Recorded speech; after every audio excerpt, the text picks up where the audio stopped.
Plan for the mega fight with you and Crawford for 150? If we can make it at that weight division, I mean, whatever weight division I'm at, if wherever we still boxing at the same time, let's do it. I'm down to fight any one of these motherfuckers. I ain't here for the money. I'm here to win. You know what I'm saying? Straight up, the money already here, and I got it already. Ennis gonna come, Mo gonna come. But why would I get in the ring over, an injury? Jermell Charlo recently challenged Terence Crawford to fight him after Crawford's potential victory over Canelo. Meanwhile, Terence Crawford stated he's not thinking about future matchups and likes handling things step by step.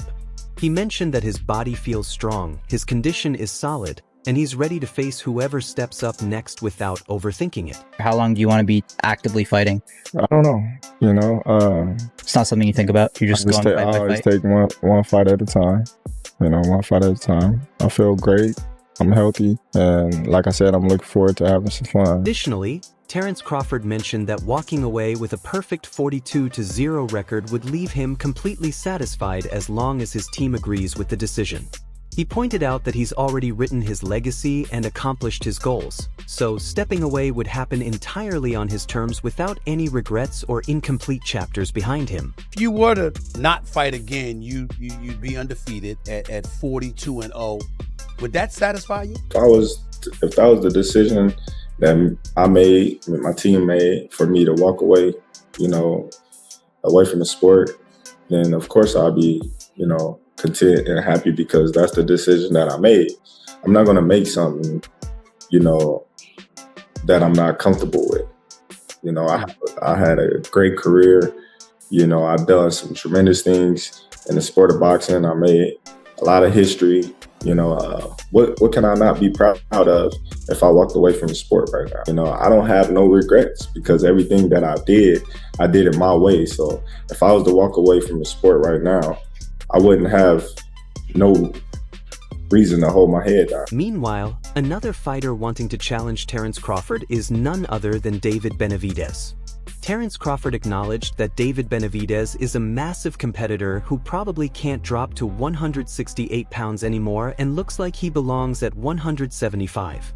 He mentioned that fans should understand weight class realities, yet he remains totally confident in his abilities and thinks he can defeat whoever stands across from him. If you were at 168, when we think about anybody at 168 outside of Canelo, the first name that comes to anybody's mind is David Benavidez. What about the potential for a fight like that?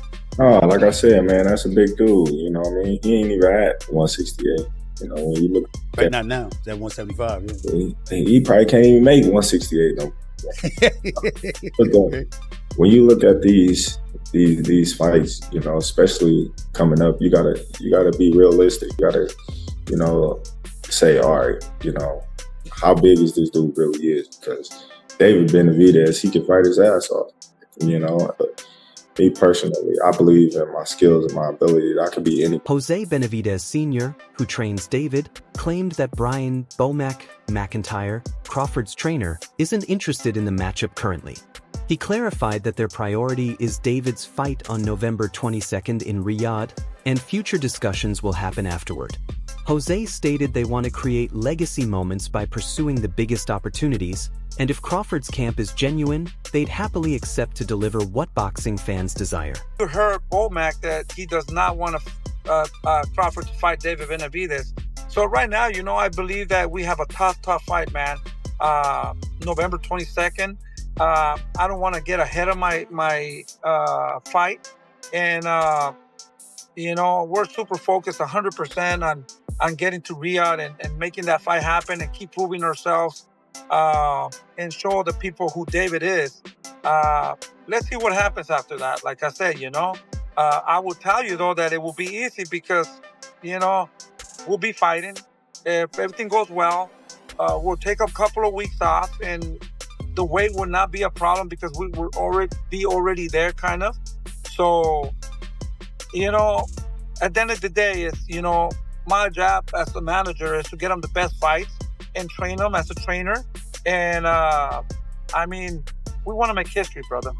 So, and if the people want that fight and people think that that's a good fight, and if Bomac and Terence Crawford want that fight, why not? We're here to please the fans. And Jose continued by saying a Crawford-Benavidez matchup would pose serious problems for Crawford, referring to his son as the Mexican monster. He highlighted that David is youthful, massive, and constantly attacks with punches, which differs from Canelo Alvarez's style. Although he recognized Crawford as the top pound-for-pound fighter, he cautioned that David's strength and constant aggression might overwhelm an older Crawford. Give them what they want. You know, I think David's too big for Terence Crawford. I think Terence Crawford will be like 38 years old, you know? I mean, it will not be the same as Canelo, man. We know David comes in and throws a lot of punches and put the pressure. And no disrespect to Terence Crawford, he's the best pound for pound. He's in the books to do history. He did something that nobody could do. But at the end of the day, we're talking about the Mexican monster, you know? David's young, strong, super big for Terence Crawford. And, you know, even Terence Crawford said that Kavalaskis or whatever hit harder than Canelo because the power's not there anymore. With David, it's a different story. Jeff Mayweather stated David Benavidez is the fighter nobody wants to face, which just increases his worth in the sport. He mentioned that with proper financial compensation, the bout could materialize if Crawford agrees to it. Jeff also suggested that for Canelo, the smartest strategy following a defeat would be demanding an immediate rematch to restore his credibility and prove his critics wrong. But at the same time, I mean, Benavidez is also the one guy that nobody's willing to fight. And if nobody's willing to fight him, that makes his value go up. And so the thing is that if you get the right guy that is willing to pay for that, and I mean that the Sheik, I mean, I don't see him saying that, okay, well, we can't afford to fight this guy. Okay. So I mean, that fight can happen if it's a fight that I think Bud want to entertain. And what if you're Canelo? I think the only thing you could possibly want is that rematch to get that a little bit of that legacy. Meanwhile, Eddie Hearn called a bout between Terence Crawford and Jaron "Boots" Ennis the most exciting fight in American boxing, though it would require huge money to convince Crawford. He clarified that Crawford understands how threatening Boots is, not from being scared, but because Boots represents the younger version of himself who simply needs major opportunities to prove his elite status. Terence Crawford against Jermell Ennis, for me, is the best fight in American boxing. But it needs to be a payday for Crawford that would get him interested, because Crawford knows how good Boots is. And I'm not saying that Crawford thinks he's going to lose to Boots, but he knows that is a real fight. But for me, Boots is the new Crawford. We've just got to go out and get the fights to show how great. Furthermore, when questioned about his interest in facing Terence Crawford, Jaron Ennis rejected the discussion, stating his complete concentration is on his October 11th bout. He clarified that focusing on other topics creates unnecessary distractions.